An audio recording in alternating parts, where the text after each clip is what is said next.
Yeah, Schiff is not the most enthralling speaker, and we are 9 minutes into this, but it was kind of juicy. Let's go over the Roger Stone connection to January 6th, because he's kind of the bridge between the paramilitary groups and the administration. Another close associate of Donald Trump apparently knew of Mr. Trump's intentions as well. Now, Roger Stone is a political operative with a reputation for dirty tricks. In November 2019, he was convicted of lying to Congress and other crimes and sentenced to more than 3 years in prison.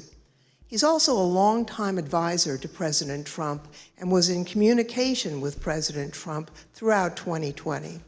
Mr. Trump pardoned Roger Stone on December 23rd, 2020.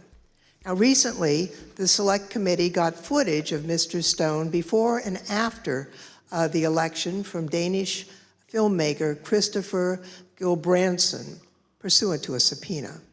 Right before the election, here's Roger Stone talking about what President Trump would do after the election. Awesome.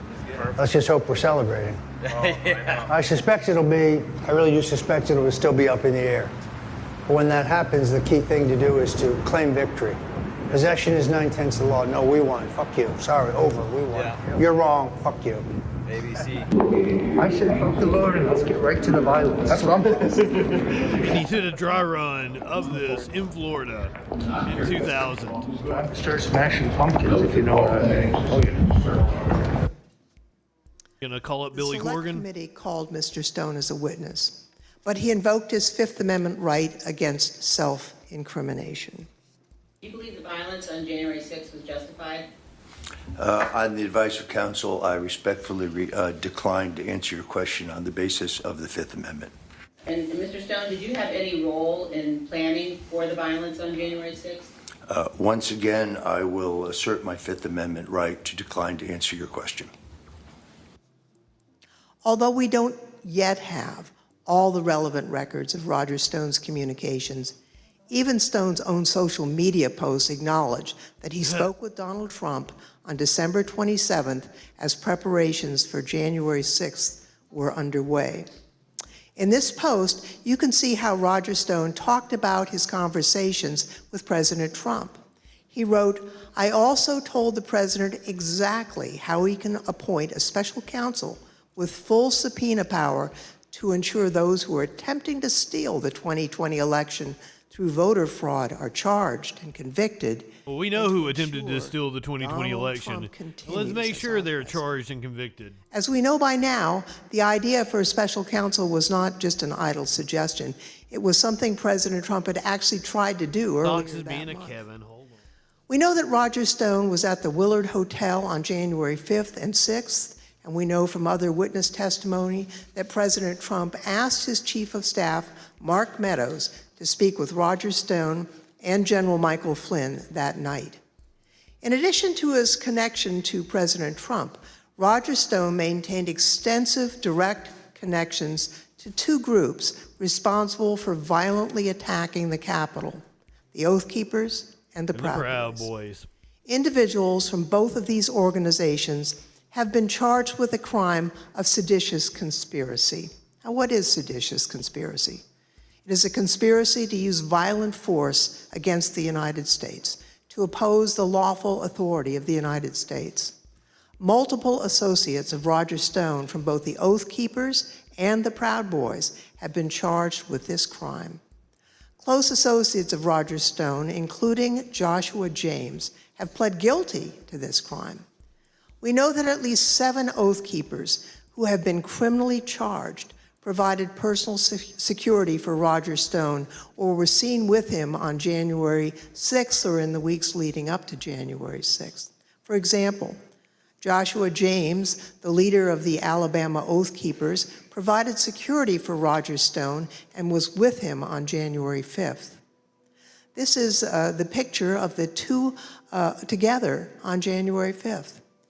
James entered the Capitol on January 6th. Roger's a short-dressed man. Police officer. Earlier this year, he pled guilty to seditious conspiracy and obstruction of Congress. Another example is the married couple, Kelly and Connie Meggs. Now, Kelly Meggs was the leader of the Florida chapter of the Oath Keepers.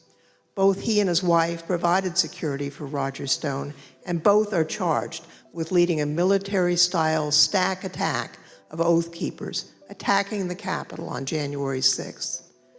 Perhaps even more disturbing is Roger Stone's close association with Enrique Tarrio, the national chairman of the Proud Boys. Roger Stone's connection with Enrique Tarrio and the Proud Boys is well documented by video evidence with phone records the Select Committee has obtained. Tarrio, along with other Proud Boys, has been charged with multiple crimes concerning the attack on January 6th, including seditious conspiracy. During the attack, Tarrio sent a message to other Proud Boys claiming, "We did that." He also visited the White House on December 12th. Later that day, he posted did he do that a video? disturbing video claiming credit for the attack. This video, posted on January 6th, was apparently created prior to the attack. I mean, like, the committee didn't do that to his video, did they? That would be weird. This big lie, President Trump's effort to convince Americans that he had won the 2020 election, began before the election results even came in. It was intentional, it was premeditated, it was not based on election results or any evidence of actual fraud affecting the results or any actual problems with voting machines. It was. Now, you heard Representative Zoe Lofgren mention that Roger Stone took the fifth. She's a young woman from Wyoming. Liz Cheney ran down all of Trump's associates who had pled the fifth. Is recognized on her resolution. Thank you, Mr. Chairman. Mr. Chairman, our committee now has sufficient information to answer many of the critical questions posed by Congress at the outset. We have sufficient information to consider criminal referrals for multiple individuals and to recommend a range of legislative proposals to guard against another January 6th. But a key task remains. We must seek the testimony under oath of January 6th central player. More than 30 witnesses in our investigation have invoked their Fifth Amendment right against self-incrimination, and several of those did so specifically in response to questions about their dealings with Donald Trump directly. Here are a few examples. This is Roger Stone with Oath Keepers at the Willard Hotel on the morning of January 6th. And here is Mr. Stone testifying before our committee. Did you speak to President Trump on his private cell phone on either January 5th or January 6th? Once again, on advice of counsel, I will assert my Fifth Amendment right to respectfully decline to answer your question.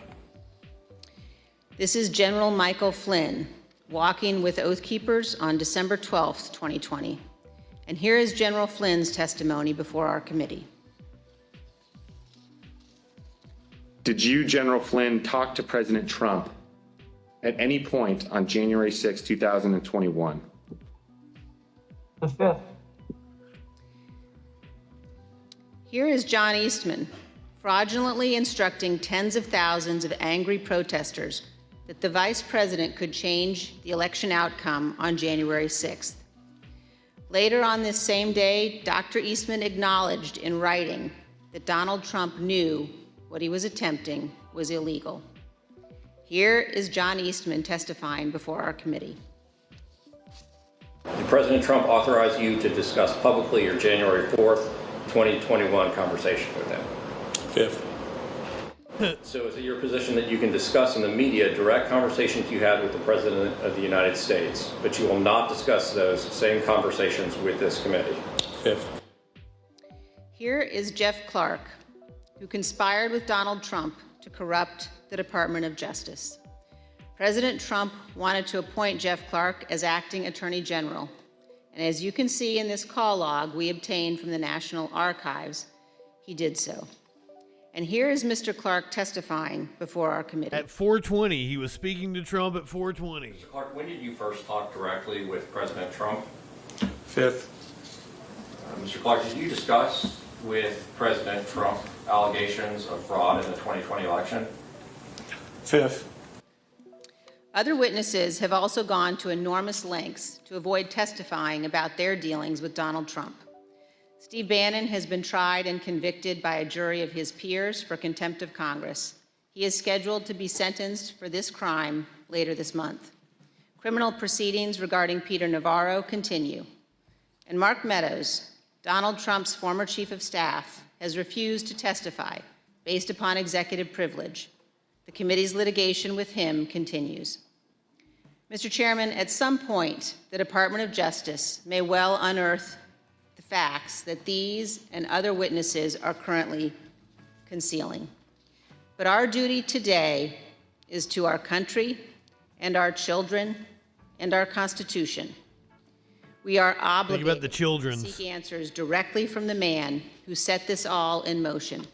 And every American is entitled to those answers, so we can act now to protect our republic. So this afternoon, I am offering this resolution that the committee direct the chairman to issue a subpoena for relevant documents and testimony under oath from Donald John Trump in connection with the January 6th attack on the United States Capitol. Boom. So there you go. Recommendation for a subpoena of Donald Trump for his testimony in front of the committee. You know the shit libs over on MSNBC were having a field day with this, so let's go to see what they had to say. They might come live on air. As NBC News. Pregnant Trump, that would be a plot twist right there, coming out and showing that men can get pregnant to the far right nut jobs. Can now report that the January 6th committee plans to vote to subpoena former President Donald Trump during today's hearing. Sources familiar with the committee's plans tell NBC News, with members wanting to put this historic move on the public record, despite multiple members previously acknowledging how difficult or even unlikely it would be for the former president to comply. And this subpoena will challenge it with the current Congress, Katie. But this has been noticed to the Speaker of the House. Speaker Pelosi has been notified of it. It would not be unprecedented. We understand that, from our former Justice correspondent Pete Williams has written notes to this effect that Thomas Jefferson, Richard Nixon, and Bill Clinton were all subpoenaed by Congress. Jefferson refused to comply on documents. Nixon won the tapes, resigned instead. Bill Clinton agreed to testify, so the subpoena was withdrawn. But, Katie, this would be an extraordinary step, and there's been a lot of other testimony today that is just compelling. We'll go through that in a moment. It would be an extraordinary step in this moment. The question is, would Donald Trump want to take him up on that? Would he want that live audience, all those millions of people watching? I kind of think he would. I kind of think that Donald Trump is stupid enough to get up there and just incriminate himself all over the place. Talk about how unfair the election was to him. Go up there, tell all his lies in front of the committee.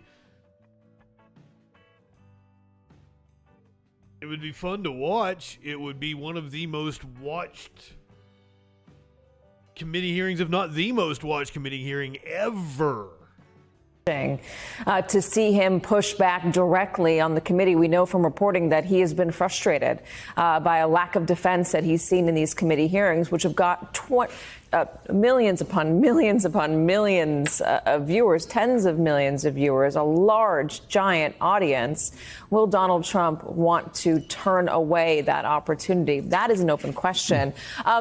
We got a little bit of an indication that this was where this committee was going right at the outset of this committee hearing when Liz Cheney said we can't just punish the foot soldiers. And they've been trying to paint this picture that Donald Trump was in the center of it. Donald Trump knew what was going to happen. He was a part of this. And then she said this. Let's listen. Mr. Chairman, the violence and lawlessness of January 6th was unjustifiable.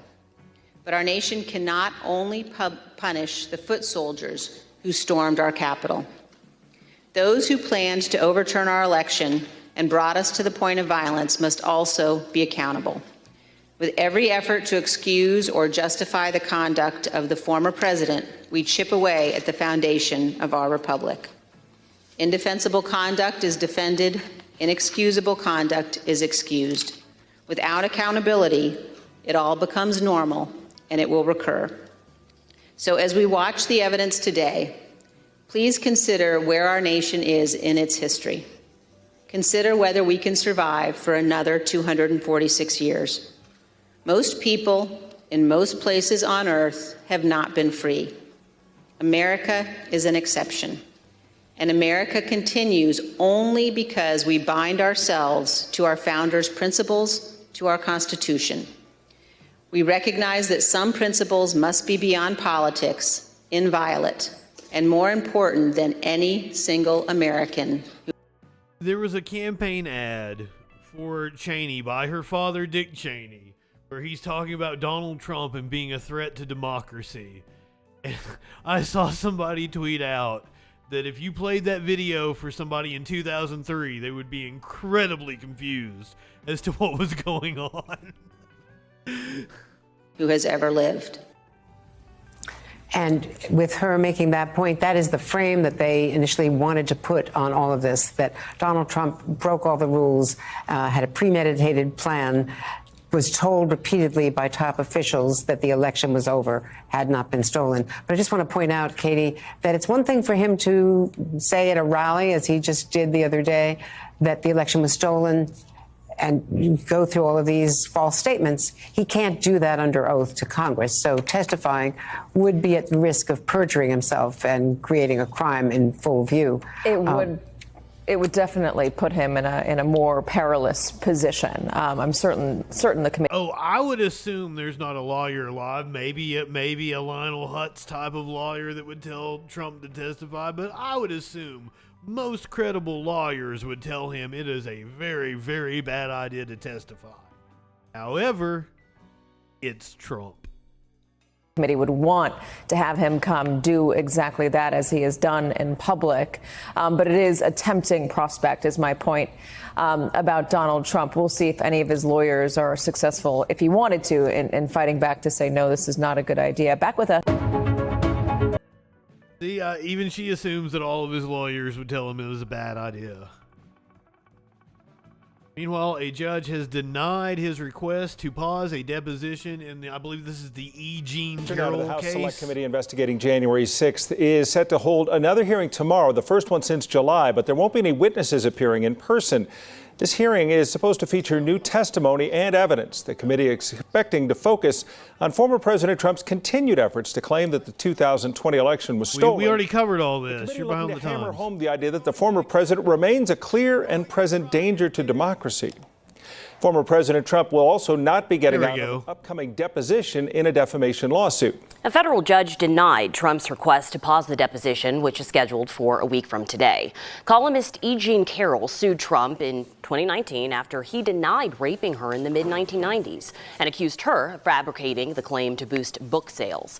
Trump has denied all allegations against him. Well, a federal judge rejected the former president's attempt to pause the deposition. The judge saying that Trump's efforts to delay the case are, quote, inexcusable. He got out of testifying the last time because he stayed at Mar-a-Lago during the hurricane. Hurricane Ian, I believe it was, yeah. Stayed at Mar-a-Lago through the hurricane, said, oops, we can't come testify. So it got moved to a week from today.